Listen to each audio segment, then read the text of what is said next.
Good morning dear students. साथी PSC academy के YouTube channel में आप सभी प्रतिभागियों का बहुत बहुत स्वागत है। तो आज फिर से आप लोग का मैं स्वागत करती हूँ, क्योंकि आज हम फिर से करने वाले हैं मॉडर्न हिस्ट्री का एमसीक्यू क्वेश्चन। ठीक है, मॉडर्न हिस्ट्री का एमसीक्यू क्वेश्चन हम करने वाले हैं। तो जस्ट आपको दिख ही गया होगा फर्स्ट क्वेश्चन। तो यहाँ पे बोला जा रहा है भारतीय राजनीति में, क्या बोला जा रहा है, भारतीय राजनीति में 1947 के बाद किस महिला ने सर्वाधिक योगदान दिया है। ठीक है, तो यहाँ पे बोला जा रहा है कि भारतीय राजनीति में 1947 के बाद किस महिला ने सर्वाधिक योगदान दिया। तो यहाँ पे बोला जा रहा है अरुणा आसफ अली, कमला रानी सिंह, तारकेश्वरी सिन्हा और राबड़ी देवी। तो आपको आंसर बताना है, क्या हो सकता है आंसर। ठीक है, जल्दी से बताइए क्या हो सकता है। अरुणा आसफ अली, सोच कर बताइएगा आंसर। ठीक है, अरुणा आसफ अली है, कमला रानी सिंह है, तारकेश्वरी सिन्हा है, राबड़ी देवी है। तो उनके बारे में बताना है। तो देखो, हमारा जो आंसर होगा वो होगा अरुणा आसफ अली। तो भारतीय राजनीति में 1947 के बाद जो सर्वाधिक योगदान दी है वो है, कौन है, अरुणा आसफ अली। देखिए, अरुणा आसफ अली ने 1942 में भी बहुत ज़्यादा सहायता की थी। इन्होंने देखो, देश को आज़ादी दिलाने के लिए 1942 में हमारा क्या हुआ था, भारत छोड़ो आंदोलन हुआ था।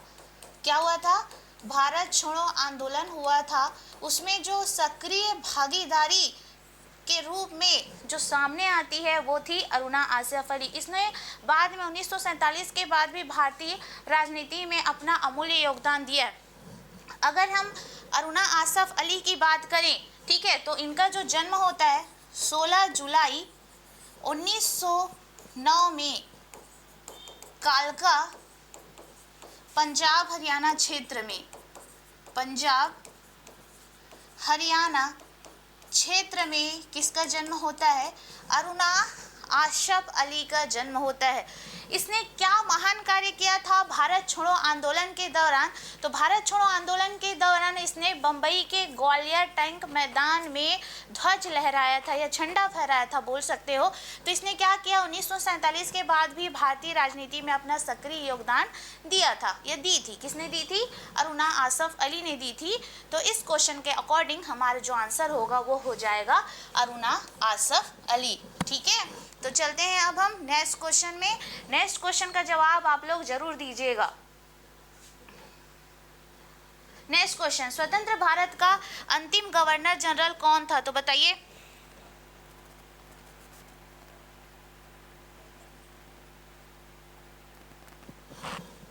जल्दी से बताइए। फर्स्ट क्वेश्चन आपको यहाँ पे दिखाई दे रहा होगा, स्वतंत्र भारत का अंतिम गवर्नर जनरल कौन था। पहला है श्री राजगोपालाचारी, सी Rajagopalachari, Rajendra Prasad, Lord Mountbatten, Lord Canning.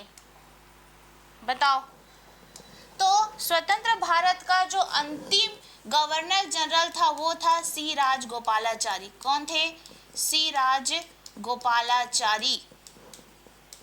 ये स्वतंत्र भारत के अंतिम गवर्नर जनरल थे भाई। कौन थे, सी राजगोपालाचारी। इनका जो कार्यकाल था 1948 से 1950 तक था। किसका कार्यकाल, सी राजगोपालाचारी का कार्यकाल। अगर हम इससे पहले की बात करें, इससे पहले गवर्नर जनरल कौन थे स्वतंत्र भारत के, तो देखो, भारत का अंतिम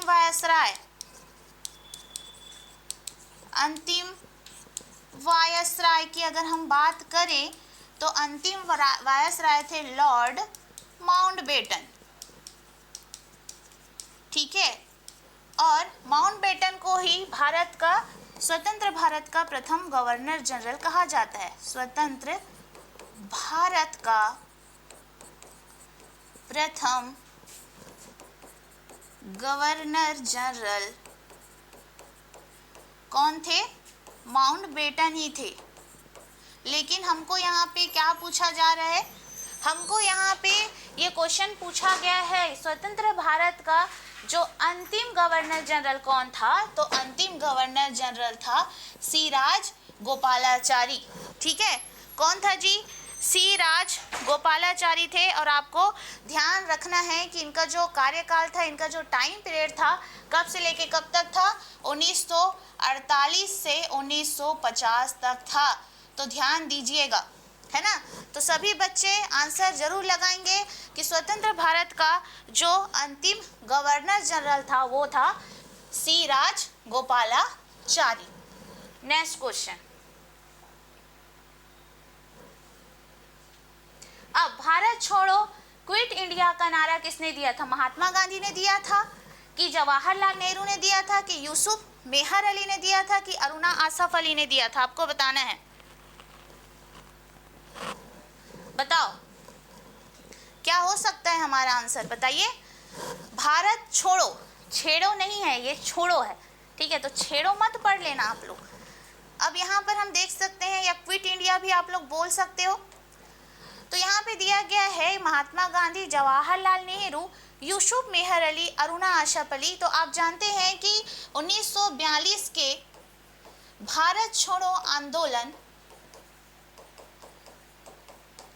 आंदोलन कब हुआ था, 1942 में हुआ था भारत छोड़ो आंदोलन, जिसमें महात्मा गांधी ने करो या मरो का नारा दिया था।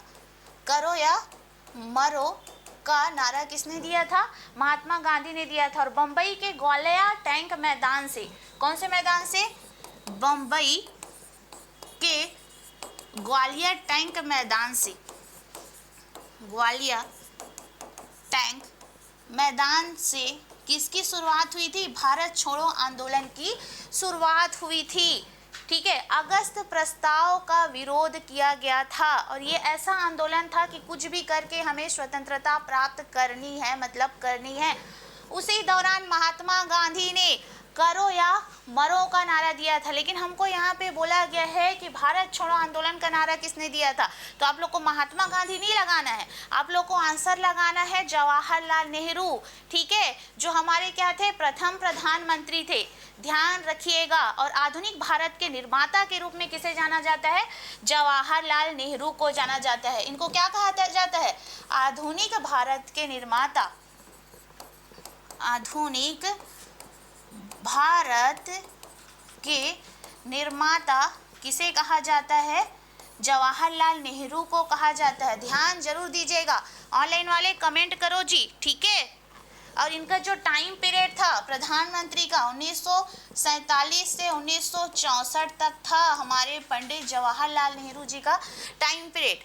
करो या मरो का नारा दिया महात्मा गांधी जी ने, लेकिन भारत छोड़ो का जो नारा दिया था वो किसने दिया था, वो दिया था हमारे प्रथम प्रधानमंत्री, जिनका कार्यकाल 1947 से 1964 तक था। इसने दिया था भारत छोड़ो आंदोलन का नारा। अब मैं सेकंड क्वेश्चन में जा रही हूँ, है ना, मतलब फोर्थ क्वेश्चन में जा रही हूँ, और आप सभी को आंसर जरूर बताना है, ठीक है, कमेंट जरूर करेंगे इस बार। नेक्स्ट, पहले आराम से क्वेश्चन को एक बार पढ़िएगा फिर आंसर बताइएगा। चलो, INA मानसिक पुत्र था, ज्ञानी प्रीतम सिंह का मोहन सिंह, सुभाष चंद्र बोस का मेजर आईवाची फुजीवारा का। उपर्युक्त कथनों में से कौन सा कथन सही है, पहले आराम से पढ़ लीजिए, उसके बाद कूट देखकर सही आंसर लगाइएगा, ठीक है। क्या हो सकता है आंसर, जल्दी बताओ।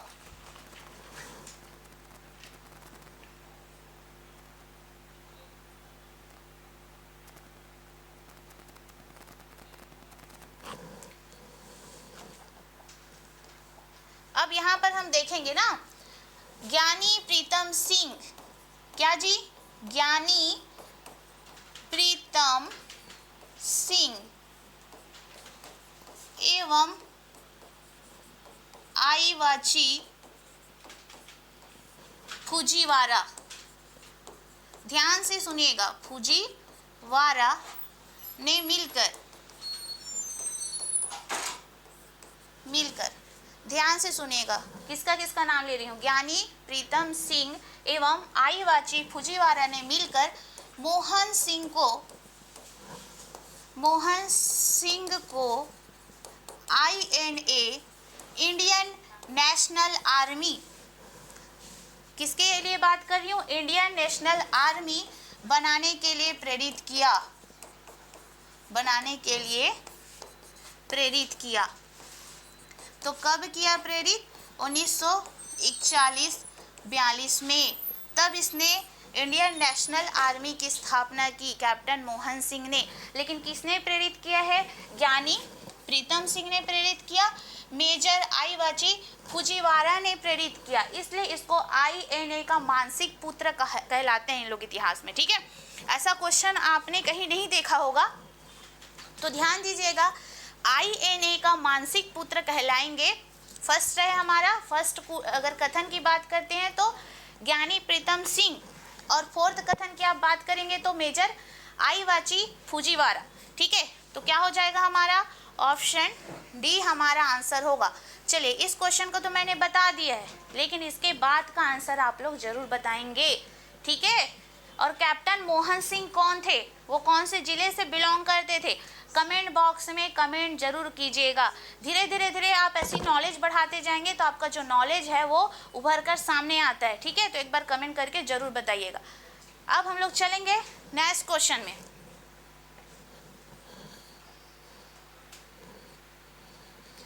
नेक्स्ट क्वेश्चन है, 1939 में सुभाष चंद्र बोस और उनके वामपंथी समर्थकों द्वारा किस संगठन की स्थापना की गई थी, तो जल्दी से बताएंगे। पहला है फॉरवर्ड ब्लॉक, दूसरा है आज़ाद हिंद फौज, तीसरा है नौजवान सभा, और चौथा है रिवॉल्यूशनरी फ्रंट। तो बताएंगे क्या हो सकता है आंसर। अगर मैं सुभाष चंद्र बोस की बात करूं, आप सभी जानते हैं फॉरवर्ड ब्लॉक की स्थापना सुभाष चंद्र बोस ने की थी। किसकी, सुभाष चंद्र बोस ने फॉरवर्ड ब्लॉक की स्थापना की थी 1939 में। कब की थी जी, 1939 में की थी। अगर मैं इनके जन्म स्थान की बात करूं, जन्म स्थान 1897 में कटक उड़ीसा में हुआ था, कटक उड़ीसा में हुआ था। आप जानते हैं कि पहले जो उड़ीसा है वो बंगाल के अंतर्गत ही आता था, और सुभाष चंद्र बोस कौन थे, एक बंगाली युवक ही थे। उनका जन्म हुआ था 1897 में कटक उड़ीसा में। हालांकि अभी जो कटक है उड़ीसा के अंतर्गत आता था, लेकिन ये पहले बंगाल में शामिल था, है ना। तो वहीं इनका जन्म हुआ था सुभाष चंद्र बोस जी का, और 1939 में इन्होंने फॉरवर्ड ब्लॉक की स्थापना की थी। कब की थी, 1939 में की थी। और 1939 ये डेट को भी आपको कभी नहीं भूलना है। मैं वो डेट को क्यों लिखी हूँ अभी आप लोग को समझ में आएगा। ठीक है, समझ में कैसे आएगा। 1938 के हरिपुरा अधिवेशन, हरिपुरा, और 1939 का त्रिपुरी अधिवेशन। तो आपको 1938 और 1939 का ये डेट है उसको कभी नहीं भूलना है, क्योंकि 1938 के कांग्रेस के हरिपुरा अधिवेशन की अध्यक्षता किसने की थी, सुभाष चंद्र बोस ने की थी। लेकिन जो 1939 का त्रिपुरी अधिवेशन था, इसमें दो दावेदार सामने आते हैं।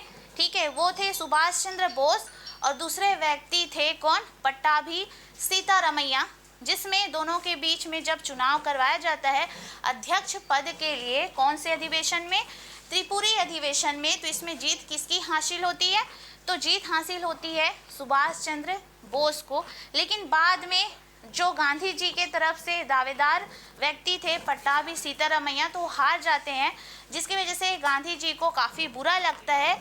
फिर जब सुभाष चंद्र बोस को पता चलता है कि गांधी जी खुश नहीं है उनके अध्यक्ष बनने से, तो सुभाष चंद्र बोस बाद में इस्तीफा दे देते हैं। ठीक है, तो ध्यान रखिएगा कि 1939 में यहाँ पर भी किसकी जीत हुई थी, अध्यक्ष पद के लिए सुभाष चंद्र बोस की जीत हुई थी। लेकिन हमको क्वेश्चन क्या पूछा गया है, 1939 में सुभाष चंद्र बोस और उनके वामपंथी समर्थकों द्वारा किस संगठन की स्थापना की गई थी, तो फॉरवर्ड ब्लॉक नामक संगठन की स्थापना की गई थी।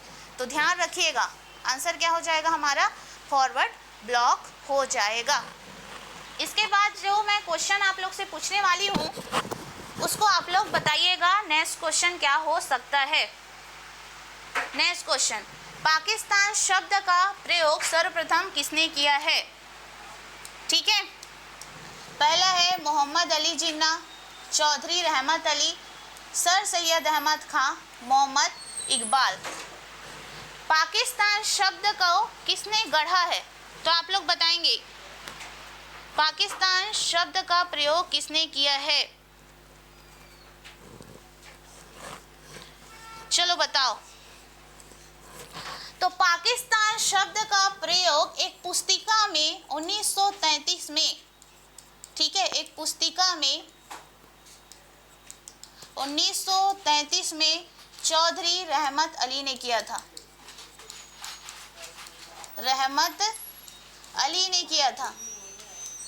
अगर हम पाकिस्तान शब्द का अर्थ देखेंगे, ठीक है, पाकिस्तान शब्द का अगर अर्थ देखते हैं, अगर हम इसको संधि विच्छेद करके अलग अलग भागों में तोड़ें, पाकिस्तान, पाक प्लस स्तान, ठीक है, तो पाक का अर्थ होता है पवित्र भूमि।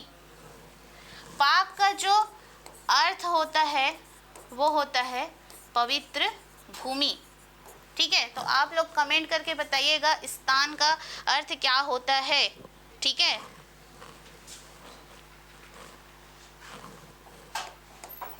तो ध्यान दीजिएगा, पाक का अर्थ होता है पवित्र और स्थान का अर्थ होता है भूमि, ठीक है। तो दोनों का अगर अर्थ समझेंगे तो हो जाएगा पवित्र भूमि, ठीक है। पाकिस्तान शब्द का प्रयोग 1933 में एक पुस्तिका में किसने की थी? चौधरी रहमत अली ने की थी। और ये कई बार से क्वेश्चन पूछा गया है तो अभी भी पूछ सकता है। तो यहाँ पे अगर हम पाक शब्द का अर्थ समझें तो पाक शब्द का अर्थ होता है पवित्र और स्थान का अर्थ होता है भूमि, अर्थात पवित्र भूमि। और इस शब्द को एक पुस्तिका में दिया था चौधरी रहमत अली ने। और कई लोग बोल देंगे मोहम्मद इकबाल बोल सकते हैं या सर सैयद अहमद खां बोल सकते हैं, ठीक है। तो अगर मैं सर सैयद अहमद खां की बात करूं तो सर सैयद अहमद खां क्या थे? सुधार आंदोलन के प्रवर्तक थे। जैसे कि हिंदू धर्म में एक नायक हमारे समक्ष आते हैं जिनका नाम रहता है राजा राम मोहन राय, उसी तरह मुस्लिम धर्म के रूढ़िवादी शिक्षा को हटाने के लिए आते हैं कौन? सर सैयद अहमद खां। अलीगढ़ आंदोलन के प्रणेता कौन है? सर सैयद अहमद खां। ये मुस्लिमों को शिक्षित बनाना चाहते थे ताकि अंग्रेजों के अधीन इनको नौकरी मिल सके और मुस्लिम धर्म भी हमारे देश में तरक्की और विकास कर सके, क्योंकि किसके अधीन रहते हुए? अंग्रेजों के अधीन रहते हुए। तो अलीगढ़ आंदोलन के प्रणेता थे सर सैयद अहमद खां। लेकिन मैंने यहाँ पे पाकिस्तान शब्द को किसने गढ़ा है ये क्वेश्चन मैंने पूछा है। तो इस क्वेश्चन के अकॉर्डिंग हमारा जो आंसर होगा वो हो जाएगा सर सैयद अहमद खान, ठीक है। तो आंसर क्या होगा आप देख ही सकते हैं, ए बी हो जाएगा हमारा आंसर।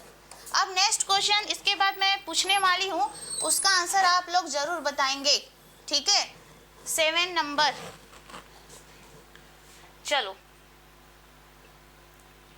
मुस्लिम लीग ने भारत के विभाजन की मांग का प्रस्ताव अपने किस अधिवेशन में रखा था?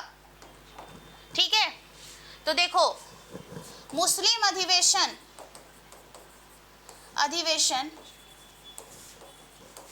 लाहौर में कब हुआ था? 1940 में हुआ था। कहाँ हुआ था? लाहौर में, जहां पर उन्होंने द्विराष्ट्र सिद्धांत की मांग की थी। किसने की थी? मुस्लिम लीग ने की थी। कौन से अधिवेशन में की थी? तो लाहौर अधिवेशन में की थी, ठीक है। क्लियर हो रहा है? एक बार जरूर कमेंट करके बताएंगे इसका आंसर। मुस्लिम लीग ने भारत विभाजन की मांग का प्रस्ताव अपने कौन से अधिवेशन में रखा था? तो लाहौर अधिवेशन में रखा था, जो कि कब हुआ था? 1940 में हुआ था, ठीक है। चलिए, तो हमारा आंसर हो जाएगा लाहौर। नेक्स्ट क्वेश्चन, ये रहा नेक्स्ट क्वेश्चन। पहले क्वेश्चन को अच्छे से पढ़िएगा, उसके बाद आप जवाब दीजिएगा। भारत छोड़ो आंदोलन के समय महात्मा गांधी को किस स्थान पर कैद में रखा गया था? लाहौर जेल में, कांग्रेस समाजवादी पार्टी, आगा खां महल में, सूरत में। भारत छोड़ो आंदोलन के समय महात्मा गांधी को किस स्थान पर कैद में रखा गया था? लाहौर जेल में, कांग्रेस समाजवादी पार्टी, आगा खां महल में, सूरत में। ठीक है। भारत छोड़ो आंदोलन के समय विभिन्न नेताओं को गिरफ्तार किया गया था। भारत छोड़ो आंदोलन एक व्यापक आंदोलन था जो कि 1942 में स्टार्ट हुआ है। और कहाँ से स्टार्ट हुआ? बम्बई के ग्वालियर टैंक मैदान से स्टार्ट हुआ था। ये इसका जो प्रभाव था वो भारत के सभी जगहों पर हो रहा था। अंग्रेज बहुत घबरा गए थे इस आंदोलन के प्रभाव की वजह से, जिसकी वजह से बहुत सारे नेताओं को गिरफ्तार करने लगा किया गया था। अगर मैं यहाँ से बात करूं, ठीक है, अगर मैं इसकी बात करती हूं तो यहाँ पर आप देखेंगे क्या क्या हुआ था इस दौरान। तो इसको कौन कौन से नाम से जानते हैं? वर्धा प्रस्ताव, उसके बाद अगस्त में हुआ था इसलिए इसे अगस्त क्रांति भी बोला जाता है। उसके बाद बोला जाता है भारत छोड़ो आंदोलन, और इंग्लिश में क्या बोलते हैं? Quit India movement. ठीक है, बार बार बता रही हूँ कब हुआ था, ये 1942 में हुआ था। ठीक है, और इसी दौरान अरुणा आसफ अली ने बम्बई के ग्वालियर टैंक मैदान में क्या फहराई थी? ध्वज फहराई हुई थी। तो इस दौरान बहुत सारे जो भारतीय नेता हैं उनको अलग अलग स्थानों पर गिरफ्तार किया गया था। तो महात्मा गांधी को गिरफ्तार करके आगा खां पैलेस में रखा गया था। आगा खां पैलेस, और ये आगा खां पैलेस कहाँ है? पुणे में है। पुणे महाराष्ट्र में है आगा खां पैलेस। ठीक है, इनके साथ साथ इनकी पत्नी को भी गिरफ्तार किया गया था। ध्यान रखिएगा किसको किसको गिरफ्तार किया गया था? तो महात्मा गांधी को किया गया था, महात्मा गांधी। उसके बाद आगा खां पैलेस में गिरफ्तार करके किसको किसको रखा गया था उसकी मैं बात कर रही हूँ। और दूसरा है इनकी पत्नी कस्तूरबा गांधी, कस्तूरबा गांधी। उसके बाद थे महादेव देसाई, महादेव देसाई, ध्यान रखिएगा महादेव देसाई थे तीसरे नंबर में। और थी सरोजनी नायडू, सरोजनी नायडू। अब देखो इसी दौरान आगा खां पैलेस में किसकी मृत्यु हो गई थी? आगा खां पैलेस में कस्तूरबा गांधी और महादेव देसाई की मृत्यु हो गई थी। ठीक है, भारत छोड़ो आंदोलन के दौरान। उसके बाद महात्मा गांधी ने 21 दिन का उपवास रखा, है ना, यहीं पर रहते हुए उन्होंने 21 दिन का उपवास रखा, जिसकी वजह से वो बीमार पड़ गए थे। उसके बाद 1943 के आसपास महात्मा गांधी को यहाँ से रिहा कर दिया गया था। तो ध्यान रखिएगा जो आगा खां महल में महात्मा गांधी को रखा गया था वो कहाँ स्थित है? पुणे महाराष्ट्र में स्थित है। और इनके साथ साथ इनकी वाइफ कस्तूरबा गांधी, महादेव देसाई और सरोजनी नायडू को भी कैद करके रखा गया था, जिसमें महादेव देसाई और कस्तूरबा गांधी की मृत्यु इसी आगा खां पैलेस में हो गई थी। ठीक है, सभी को क्लियर है जी? तो हमारा आंसर हो जाएगा आगा खां महल में। और आप लोग कमेंट करके जरूर बताइएगा कि आगा खां महल का निर्माण किसने किया था, कौन से राजा ने किया था। ठीक है, एक बार कमेंट करके जरूर बताएंगे आप सभी, आगा खां पैलेस का निर्माण किसने किया था? सुल्तान मोहम्मद आगा खां तृतीय ने, सुल्तान मोहम्मद आगा खां तृतीय ने किसका निर्माण किया था? आगा खां महल का निर्माण किया था। अब हम लोग चलेंगे नेक्स्ट क्वेश्चन में। निम्नलिखित में से कौन क्रांतिकारी पत्र वंदे मातरम का संपादक था? देखो, वंदे मातरम पत्रिका का जो संपादक हैं, इंडिया में अगर हम देखें तो बहुत सारे लोग हैं, लेकिन हमको यहाँ पे ऑप्शन दे के पहचानना है। श्यामजी कृष्ण वर्मा, भीकाजी कामा, वीडी सावरकर और लाला हरदयाल। ये ऑप्शन में आपको जितने भी व्यक्ति दिखाई दे रहे हैं ये विदेशों में क्रांतिकारी संगठन को अंजाम दिए हैं। यहाँ पे जो भारत में क्रांतिकारी संगठन को अंजाम दिए हैं उन क्रांतिकारी का नाम लिखा ही नहीं है। विदेशों में जिसने क्रांतिकारी घटना को अंजाम दिया है उनका नाम लिखा गया है। अगर हम भारत की बात करें तो वंदे मातरम पत्रिका का जो संपादन किया था अरविंद घोष ने किया था। अगर मैं भारत की बात करूं तो वंदे मातरम पत्रिका का संपादन किसने किया था? अरविंद घोष ने किया था। लेकिन मैं यहाँ पे बात कर रही हूँ बाहर में, मतलब विदेश में जिसने क्रांतिकारी संगठन की स्थापना की थी और एक पत्र का संपादक किसने किया था, तो वो होंगी मैडम भीकाजी कामा। कौन होंगी? मैडम भीकाजी कामा। और मैडम भीकाजी कामा के बारे में आपको एक बात ध्यान अवश्य रखनी है। क्या ध्यान रखोगे? ये विदेश में भारत का झंडा लहराने वाली प्रथम महिला है। तो इनका नाम क्या है? मैडम कामा या मैडम भीकाजी कामा आप बोल सकते हो। इसने झंडा कहाँ फहराया था? तो जर्मनी के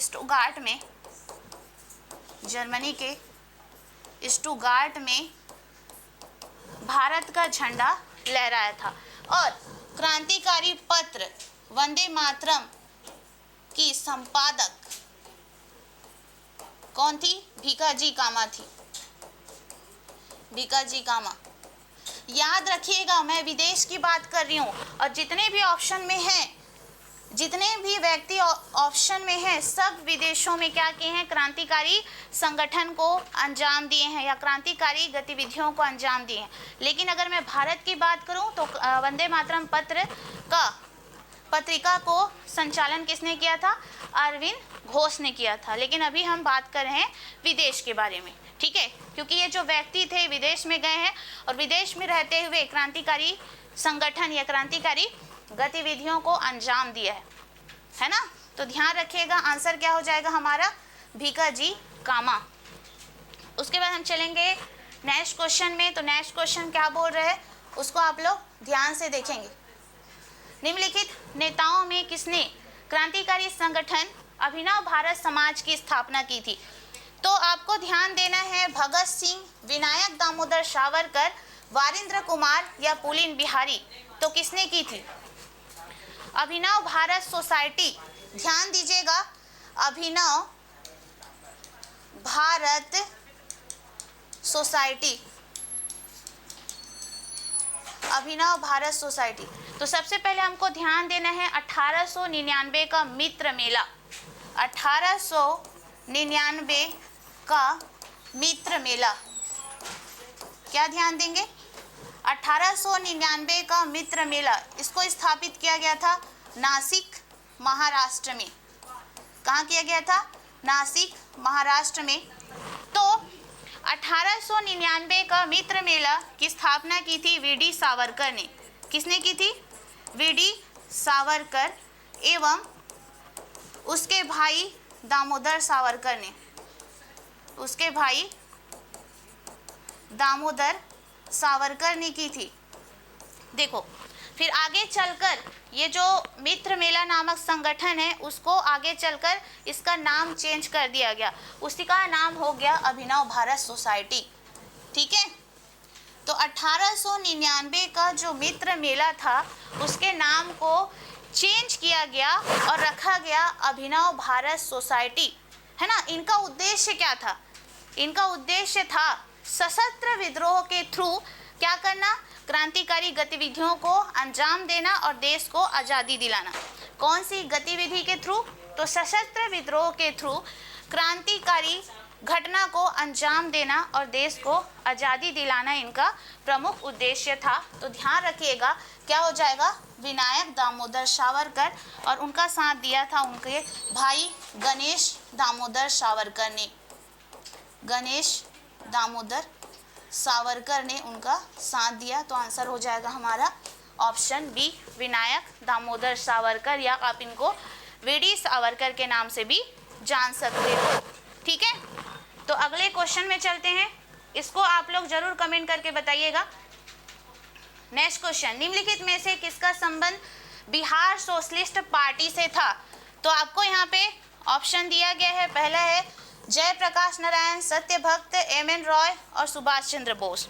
तो आप लोग कमेंट करके बता सकते हैं निम्नलिखित में से किसका संबंध बिहार सोशलिस्ट पार्टी से था?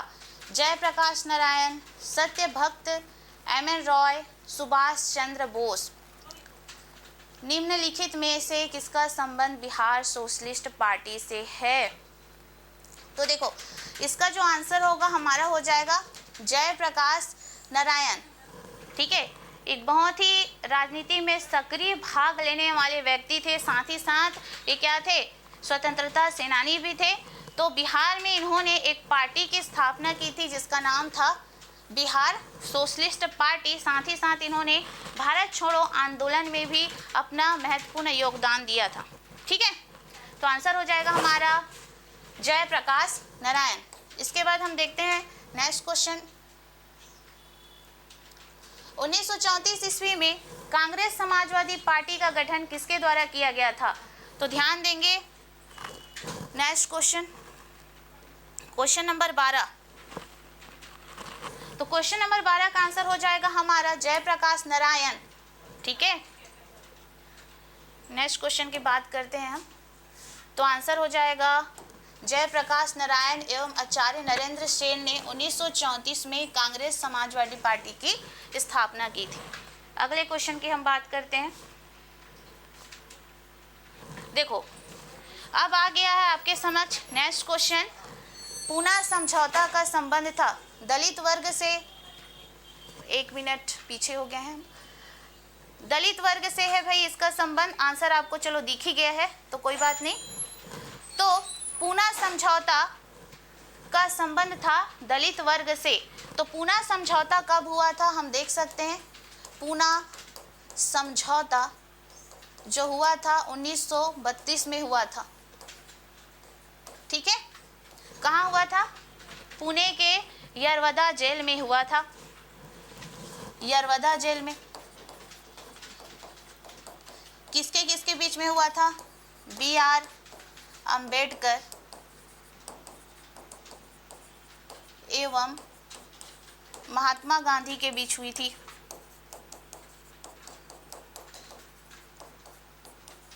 गांधी जी के बीच। इसका मेन कारण क्या था? अंग्रेजों के द्वारा, है ना, दलितों के लिए पृथक निर्वाचन मंडल की व्यवस्था की जा रही थी, जिसके वजह से यहाँ पे गांधी जी और अंबेडकर के बीच में एक समझौता हुआ। गांधी जी कभी नहीं चाहते थे कि दलितों को पृथक निर्वाचन या पृथक निर्वाचक मंडल मिले। ठीक है, पृथक निर्वाचन मंडल से आशय है कि दलितों के लिए अलग से आरक्षित क्षेत्र दिए जा रहे थे, और ऐसा आरक्षित क्षेत्र जहाँ से सिर्फ दलित नेता चुनकर आएगा और उसको वोट भी सब दलित ही देंगे, जिसकी वजह से बाकी जितने भी धर्म थे उनमें क्या हो जाता, संघर्ष उत्पन्न हो जाता। तो गांधी जी कभी नहीं चाहते थे कि किसी को कम सीट मिले या ज़्यादा सीट मिले, है ना। तो यहाँ पे पृथक निर्वाचन मंडल की व्यवस्था दलितों के लिए अंग्रेजों ने करके रखी हुई थी, और अंबेडकर तो खुश थे क्योंकि यहाँ पे दलितों को अलग से एक क्षेत्र मिल रहा है, इससे क्या होगा, दलितों का विकास होगा, ऐसा सोच के अंबेडकर खुश थे। लेकिन इसी को लेके एक समझौता हुआ था 1932 में बी.आर. अंबेडकर एवं गांधी जी के बीच में, इसी को बोला जाता है पूना समझौता। और कहाँ हुआ था? पुणे के यरवदा जेल में हुआ था। नेक्स्ट क्वेश्चन, अब यहाँ पे आप देख सकते हैं CGPSC 2025-26 न्यू बैच देख सकते हैं, CG व्यापम लक्ष्य बैच, टारगेट बैच और है प्रयोगशाला परिचारक। अगर आप जितने भी इच्छुक विद्यार्थी हैं, अगर CGPSC 2025-26 की तैयारी करना चाहते हैं तो बिल्कुल हमारे इस बैच में एडमिशन ले सकते हैं। डिस्काउंट प्राइस है सिर्फ 9,500, लेकिन आपको सिर्फ यहाँ पे 9,000 में भी आपको अवेलेबल हो जाएगा। ठीक है, एकदम डिस्काउंट प्राइस चल रहा है, और 9,000 में तो आपको कहीं पर भी किसी भी कोचिंग में चले जाओ 9,000 में CGPSC का कोर्स मिल ही नहीं सकता। ठीक है, तो ध्यान दीजिएगा और इस ऑफ़र का फ़ायदा आप ज़रूर उठाएंगे। और साथ ही साथ प्रयोगशाला परिचारक का भी बैच हमारे यहाँ अवेलेबल है। अगर आप साइंस को स्ट्रॉन्ग बनाना चाहते हैं तो हमारे राकेश सर के साथ प्रयोगशाला परिचारक की तैयारी बहुत ही अच्छी तरह से कर सकते हैं। ठीक, तो चलिए आगे चलते हैं हम नेक्स्ट क्लास की ओर। और भी कुछ इन्फॉर्मेशन चाहिए होगा तो हमारे दिए गए नंबर में बिल्कुल कॉल करके पूछ सकते हैं। कुछ भी जानकारी आपको चाहिए, चाहे वो कोर्स से रिलेटेड हो या कोई एग्ज़ाम से रिलेटेड हो, तो सभी की जानकारी हमारे यहाँ दी जाती है। तो दिए गए नंबर पे कॉल करके आप पूछ सकते हैं। यहाँ तक कि आपको सिलेबस भी पता नहीं है तो भी हमारे यहाँ के टेलीकॉलर इतने अच्छे हैं कि आपको पूरा सिलेबस की जानकारी दे देंगे। ठीक है, तो अगर आप सिलेबस की जानकारी भी चाहते हैं तो हमारे यहाँ ज़रूर फ़ोन लगा के पूछ सकते हैं। ठीक, तो चलिए अब चलते हैं हम नेक्स्ट क्वेश्चन में। देख सकते हैं जी, एडीओ की भी स्पेशल तैयारी हमारे यहाँ करवाई जा रही है। साथ ही साथ आपको बीएड का सिलेबस नहीं जानते हैं तो कैसे बीएड की तैयारी करना है, तो ज़रूर हमारे यहाँ एडमिशन लेके कर सकते हैं तैयारी। शिक्षक भर्ती जो कि भविष्य में आने की संभावना है, सबसे बड़ी बात है शिक्षक भर्ती की जो कि भविष्य में आएगी ही वैकेंसी। ठीक है, तो बिल्कुल न्यूनतम फीस पे आप ज्वाइन कर सकते हैं सादी पीएससी एकेडमी में संपूर्ण शिक्षक भर्ती की तैयारी। ठीक है, तो आप यहाँ पे देख ही सकते हैं कि हमारे विषय विशेषज्ञों के द्वारा आपको शिक्षक भर्ती की संपूर्ण तैयारी करवाई जाएगी। ठीक है, और साथ ही साथ एडीआई के बारे में भी आपको अगर जानकारी चाहिए तो दिए गए नंबर पे कॉल करके पूछ सकते हैं। एडीआई, शिक्षक भर्ती, प्री बीएड, एडीओ सबकी तैयारी अगर आप करना चाहते हैं घर बैठे तो बिल्कुल कॉल करके सारी जानकारी आप ले सकते हैं। चलिए तो नेक्स्ट क्वेश्चन में चलते हैं हम। महात्मा गांधी ने प्रथम आमरण अनशन कब प्रारंभ किया था? तो कमेंट करके ज़रूर आंसर बताएंगे। कम्युनल अवार्ड के समय, कलकत्ता के दंगों के समय, जलियांवाला बाग घटना के समय या दिल्ली के दंगों के समय? तो कमेंट करके ज़रूर बताइएगा क्या हो सकता है आंसर हमारा। ठीक है, तो इससे पहले वाले क्वेश्चन में मैंने कम्युनल अवार्ड के बारे में जिक्र किया ही था, तो आपको ध्यान देना है कि क्या हो सकता है आंसर। जस्ट मैंने इसके बारे में अभी आपको बताया ही है। ठीक है, तो हमारा जो आंसर होगा वो आपको दिख ही रहा है और इससे पहले तो हमने डिस्कस किए ही हैं। तो महात्मा गांधी ने प्रथम आमरण अनशन कब प्रारंभ किया था? चलिए जल्दी से कमेंट करके बता देंगे।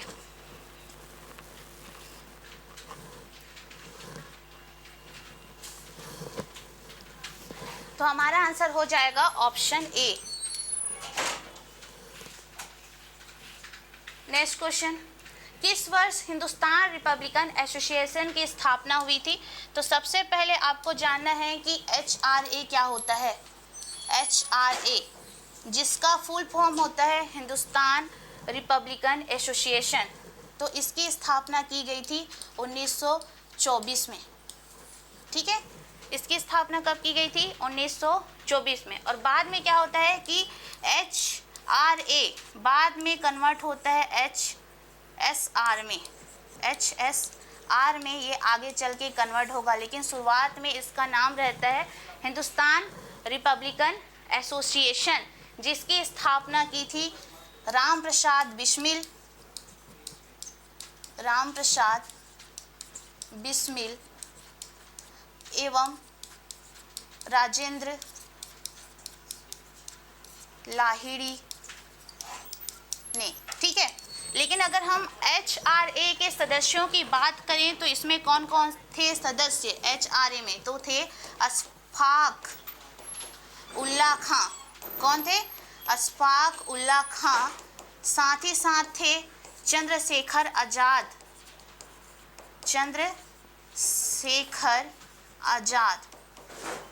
ठीक है, कौन कौन थे?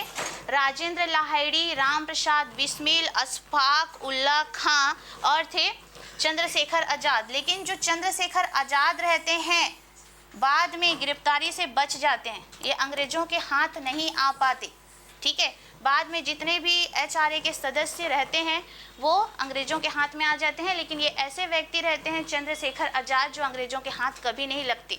ठीक है, बाद में ये क्या करते हैं, वे स्वयं को गोली मार देते हैं, लेकिन बाद में इन लोग को फांसी की सज़ा होती है, लेकिन चंद्रशेखर आज़ाद को फांसी की सज़ा नहीं होती है। लेकिन हमको यहाँ पे क्वेश्चन में क्या पूछा जा रहा है कि हिंदुस्तान रिपब्लिकन एसोसिएशन की स्थापना कब हुई थी, तो कब हुई थी, 1924 में हुई थी। ठीक, तो आंसर हो जाएगा 1924। नेक्स्ट क्वेश्चन, एक बार अच्छे से क्वेश्चन को पढ़िए और आंसर जरूर कमेंट करके बताइएगा। यहाँ पे नेक्स्ट क्वेश्चन दिया गया है, निम्नलिखित में से किसे अंग्रेजी सरकार द्वारा काकोरी षड्यंत्र मामले में फांसी दे दी गई थी। पहला ऑप्शन है भगत सिंह, बी है राम प्रसाद बिस्मिल, चंद्रशेखर आजाद, बटुकेश्वर दत्त। तो आंसर एक बार आप लोग बताएंगे खुद से, फिर मैं एक्सप्लेन कर रही हूँ। चलिए देखते हैं।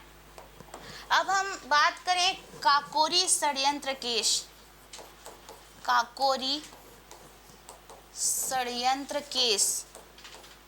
तो काकोरी कांड कब हुई थी, कब हुई थी, क्या किसी को पता है? तो एक बार कमेंट करके ज़रूर बताएंगे।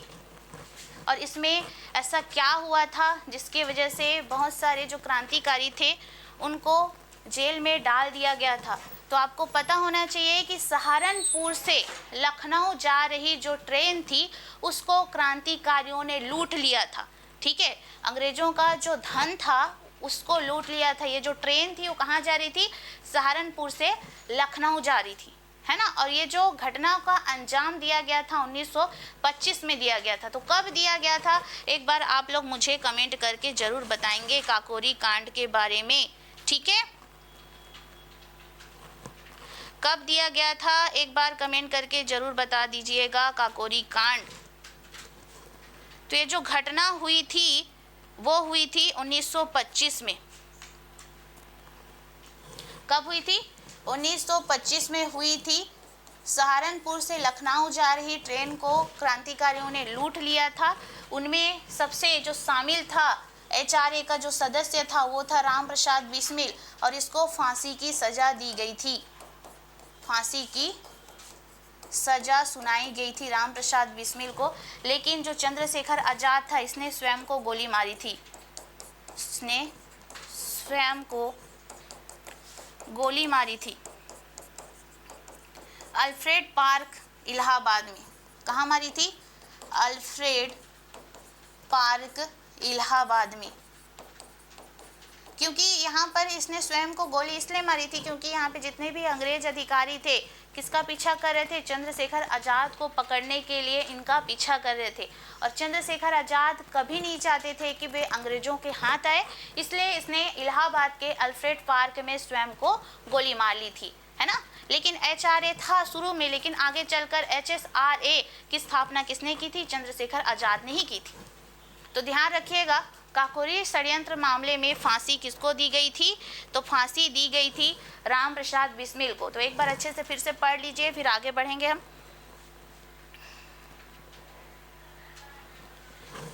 चलिए नेक्स्ट क्वेश्चन में चलते हैं। नेक्स्ट क्वेश्चन, दांडी यात्रा के साथ निम्नलिखित में से क्या प्रारंभ हुआ था, होम रूल आंदोलन, असहयोग आंदोलन, सविनय अवज्ञा आंदोलन या भारत छोड़ो आंदोलन। क्वेश्चन को एक बार अच्छे से पढ़ लेंगे फिर आंसर बताएंगे। दांडी यात्रा, दांडी यात्रा की अगर हम बात करें, दांडी यात्रा 12 मार्च 1930 से लेकर 6 अप्रैल 1930 तक दांडी यात्रा किया था गांधी जी ने। प्रारंभ में सिर्फ 78 अनुयायी थे, प्रारंभ में 78 अनुयायियों के साथ मिलकर गांधी जी ने दांडी यात्रा प्रारंभ की थी। और ये जो घटना है कहीं ना कहीं सविनय अवज्ञा आंदोलन के समय में स्टार्ट हुई थी। कौन से आंदोलन के समय में स्टार्ट हुई थी? सविनय अवज्ञा आंदोलन। आप जानते हैं कि गांधी जी के बड़े आंदोलनों में से एक था हमारा सविनय अवज्ञा आंदोलन। सबसे पहला जो गांधी जी का सबसे बड़ा आंदोलन कौन था? असहयोग आंदोलन था, जो कि 1920 में स्टार्ट हुआ, लेकिन चौरी चौरा कांड के समय इसको स्थगित करना पड़ा। और उसी तरह अगर हम बात करें तो दूसरे बड़े आंदोलनों में गिना जाता है सविनय अवज्ञा आंदोलन। सविनय अवज्ञा आंदोलन भी आप देख सकते हैं, और उसी दौरान हुआ था दांडी मार्च। ठीक है, नमक कानून तोड़ने के लिए, नमक कानून के विरोध में गांधी जी ने दांडी यात्रा का संचालन किया था। और इसके 11 सूत्री मांगों को लॉर्ड इरविन ने क्या किया था? ठुकरा दिया था, नहीं माना था, जिसकी वजह से 1931 में हुआ था गांधी इरविन समझौता। और 1930 में क्या हुआ? दांडी यात्रा हुआ। ठीक है, तो आप देख सकते हैं 12 मार्च 1930 से 6 अप्रैल 1930 तक दांडी यात्रा का संचालन किया गया था। और दांडी पहुंचकर गांधी जी ने नमक कानून को तोड़ा था। तो क्या हो जाएगा? हमारा आंसर हो जाएगा ऑप्शन सी, सविनय अवज्ञा आंदोलन। नेक्स्ट, निम्नलिखित में से किसने कांग्रेस में, है ना, समाजवादी दृष्टिकोण का प्रतिनिधित्व किया था? राजेंद्र प्रसाद, नरेंद्र देव, मौलाना आजाद, सरदार पटेल। तो क्या होगा हमारा क्वेश्चन नंबर 18 का आंसर? तो आंसर हो जाएगा हमारा नरेंद्र देव। नेक्स्ट क्वेश्चन, महात्मा गांधी के अनुसार राजनीति का तात्पर्य था धर्म विहीन राजनीति, जन कल्याण के लिए सक्रियता, सत्य विहीन राजनीति, या उपर्युक्त में से कोई नहीं। Question number 19,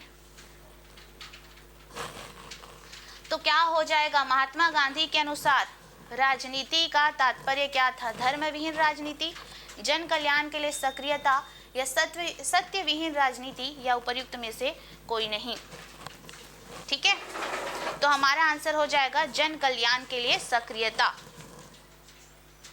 next question, Gandhi के नाम के पहले महात्मा जोड़ा गया था चंपारण सत्याग्रह के दौरान, रोलेट एक्ट के विद्रोह सत्याग्रह के दौरान, 1919 में भारतीय राष्ट्रीय कांग्रेस के अमृतसर अधिवेशन में, खिलाफत आंदोलन के समय में।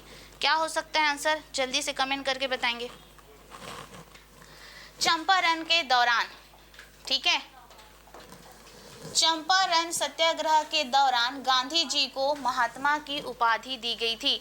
देखो, जो गांधी जी हैं 1915 में दक्षिण अफ्रीका से भारत आए थे। कहाँ से भारत आए थे? दक्षिण अफ्रीका से 1915 में वे भारत आए थे। उसके बाद जो चंपारण सत्याग्रह है उसने किया था, लेकिन बोला जाता है कि जो चंपारण सत्याग्रह था इनका सफल सत्याग्रह था। इसने 3 कठिया पद्धति पर किसानों को नील की खेती करवाई जाती थी। ध्यान से देखेंगे, जो बिहार का चंपारण है, कहाँ का? बिहार का चंपारण है। और बिहार में किसानों से, ठीक है, चंपारण जिले में किसानों से क्या करवाई जाती थी? अंग्रेजों के द्वारा खेत के 3/20 हिस्से पे नील की खेती करवाई जा रही थी, जिसका विरोध वहाँ के किसानों ने किया। फिर यहाँ पे एक नेता रहता है जिसका नाम रहता है राजकुमार शुक्ल। तो राजकुमार शुक्ल के आह्वान पर गांधी जी चंपारण गए और वहाँ पर इस आंदोलन का सफल संचालन किया, जिसकी वजह से बाद में अंग्रेजों को गांधी जी के सामने झुकना ही पड़ा और इस खेती पर रोक लगा दी गई। ठीक है, तो गांधी जी के नाम से पहले महात्मा जोड़ा गया था, तो इसी सत्याग्रह के दौरान इनके नाम के सामने में महात्मा जोड़ा गया था। ठीक है, और महात्मा शब्द इनको दिया था रविंद्रनाथ टैगोर ने। तो ध्यान रखिएगा, चंपारण सत्याग्रह के दौरान। नेक्स्ट क्वेश्चन, महात्मा गांधी को सर्वप्रथम राष्ट्रपिता किसने कहा था? चलो, एकदम इजी क्वेश्चन है, आप सभी बता सकते हैं किसने कहा था। एकदम सरल क्वेश्चन है। जवाहरलाल नेहरू, वल्लभ भाई पटेल, सी राजगोपालाचारी, या सुभाष चंद्र बोस। एकदम सरल क्वेश्चन है। क्या हो सकता है? Question number 21।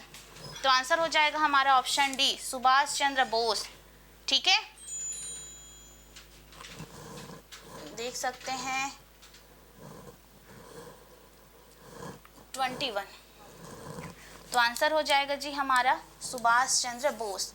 तो 2 या 3 क्वेश्चन बस बचे हैं, तो आप लोग टेंशन मत लो, जल्दी आपका ये सेशन क्लोज होने वाला है। तो आंसर हो जाएगा हमारा सुभाष चंद्र बोस। नेक्स्ट क्वेश्चन है, किस घटना के बाद महात्मा गांधी ने असहयोग आंदोलन को हिमालय जैसी भूल बताई थी? ठीक है, कौन सा होगा आंसर? Question number 22। तो आंसर हो जाएगा हमारा चौरा चौरी कांड। कौन सा हो जाएगा? चौरा चौरी कांड। तो देखो 1922 में, ठीक है, पुलिस चौकी पर भीड़ ने क्या लगा दी थी? आग लगा दी थी, और इसी पुलिस चौकी में बहुत सारे लोग मारे गए थे, जिसकी वजह से गांधी जी को बहुत ही ज़्यादा आघात लगा, क्योंकि जो हमारे गांधी जी हैं वो सत्य एवं अहिंसा के पुजारी हैं, और इन्होंने असहयोग आंदोलन स्टार्ट किया था, और 1922 में चौरा चौरी कांड हुआ, और इसमें बहुत लोगों की हत्या हो गई है ना, क्योंकि पुलिस चौकी पर आग लगा दी गई थी, जिससे गांधी जी को बहुत ही ज़्यादा बुरा लगा, और उसने असहयोग आंदोलन को स्थगित कर दिया, जिसकी वजह से गांधी जी का बहुत ज़्यादा विरोध हुआ। तब आगे चलकर चित्तरंजन दास एवं मोतीलाल नेहरू ने स्वराज पार्टी की स्थापना की। तो आंसर हो जाएगा हमारा चौरा चौरी कांड। नेक्स्ट क्वेश्चन में चलते हैं, क्वेश्चन नंबर 23। द्वितीय गोलमेज सम्मेलन में कांग्रेस का प्रतिनिधित्व किसान किया था? प्रतिनिधि। तो यहाँ पर अगर हम देखते हैं, क्वेश्चन को पढ़िएगा, क्वेश्चन थोड़ा सा, द्वितीय गोलमेज सम्मेलन में कांग्रेस का प्रतिनिधि किसने किया था? ये किसान लिखा गया है, वो है किसने, ठीक है, किसने किया था? तो जवाहरलाल नेहरू ने किया था, मोतीलाल नेहरू ने किया था, अबुल कलाम आजाद ने किया था, महात्मा गांधी ने किया था। द्वितीय गोलमेज सम्मेलन में कांग्रेस का प्रतिनिधि किसने किया था? प्रतिनिधित्व नहीं, प्रतिनिधि नहीं है, प्रतिनिधित्व है, प्रतिनिधित्व है, ठीक है। हालांकि द्वितीय गोलमेज सम्मेलन में महात्मा गांधी ने भी भाग लिया था, लेकिन यहाँ पे प्रतिनिधित्व की बात की जा रही है, वो भी कांग्रेस का। तो हमारा आंसर हो जाएगा अबुल कलाम आजाद। लेकिन महात्मा गांधी ने सिर्फ द्वितीय गोलमेज सम्मेलन में भाग लिया था 1930, 1931 और 1932, ठीक है। द्वितीय गोलमेज सम्मेलन में ही महात्मा गांधी ने भाग लिया था, बाकी इसके अलावा उसने किसी भी गोलमेज सम्मेलन में भाग नहीं लिया। अगर मैं बात करूं तीनों गोलमेज सम्मेलन की, 1930, 1931 और 1932, तो तीनों गोलमेज सम्मेलन में भाग लिया था डॉक्टर भीमराव अंबेडकर ने, ठीक है। नेक्स्ट क्वेश्चन है, फिनिक्स फॉर्म की स्थापना निम्नलिखित में से किसके द्वारा की गई थी? तो फिनिक्स फॉर्म की स्थापना डरबन, दक्षिण अफ्रीका में गांधी जी ने की थी। तो ध्यान रखिएगा, फिनिक्स फॉर्म की स्थापना गांधी जी ने कहाँ की थी? तो दक्षिण अफ्रीका, डरबन में गांधी जी ने फिनिक्स फॉर्म की स्थापना की थी। तो आंसर हो जाएगा हमारा महात्मा गांधी। नेक्स्ट क्वेश्चन, गांधी जी का चंपारण सत्याग्रह किनकी समस्याओं के समाधान से संबंधित था? तो आपको आंसर दिखाई दे रहा है, यहाँ पे तुरंत देख सकते हैं आप। बिहार के नील उत्पादक किसान की समस्या को डील करने के लिए या उनके समस्या के समाधान करने के लिए गांधी जी ने क्या किया था? नील आंदोलन चलाया था 1917 में। नेक्स्ट क्वेश्चन में चलते हैं। नेक्स्ट एंड लास्ट क्वेश्चन है हमारा, ब्रिटिश सरकार ने महात्मा गांधी की जो उपाधि दी थी और जिसे उन्होंने असहयोग आंदोलन में वापस कर दिया था, तो वो कौन सा है? आंसर हमारा कैसर-ए-हिंद। देखो, जब गांधी जी कब आए थे भारत वापस? 1915 में आए थे। तो आप जानते हैं कि 1914 में प्रथम विश्व युद्ध स्टार्ट हो गया था, और इसमें ब्रिटेन वाले भी भाग लेने वाले थे, और ब्रिटेन वासी क्या कर रहे थे कि भारतीयों को मनाने में लगे थे कि किसी भी तरह भारतीय मान जाएं, और हमारी तरफ से हम भारतीय सेना को शामिल करेंगे प्रथम विश्व युद्ध में। तो कोई भी भारतीय सेना प्रथम विश्व युद्ध में शामिल होने के लिए मान नहीं रही थी। तो महात्मा गांधी के कहने पर भारतीय सेना मान गई शामिल होने के लिए। तो यहाँ पर भारतीयों ने गांधी जी को एक नाम दिया, वो नाम था भर्ती कराने वाला सार्जेंट। लेकिन यहाँ पर अंग्रेजों ने गांधी जी को एक उपाधि दी, वो थी कैसर-ए-हिंद। इसलिए उपाधि दी गई थी क्योंकि यहाँ पर प्रथम विश्व युद्ध में भारतीयों को शामिल कराने में गांधी जी का बहुत बड़ा हाथ था। ठीक है, तो ध्यान रखिएगा। कैसर-ए-हिंद की उपाधि असहयोग आंदोलन के दौरान किसने वापस कर दी थी? तो महात्मा गांधी ने वापस कर दी थी। और असहयोग आंदोलन 1920-21 के दौरान हुई थी। इसमें क्या हो रहा था कि जितने भी बड़े राजनेता थे सभी अंग्रेजों के उपाधियों का क्या कर रहे थे? त्याग कर रहे थे। सरकारी नौकरियों का त्याग कर रहे थे, सरकारी स्कूलों का त्याग कर रहे थे।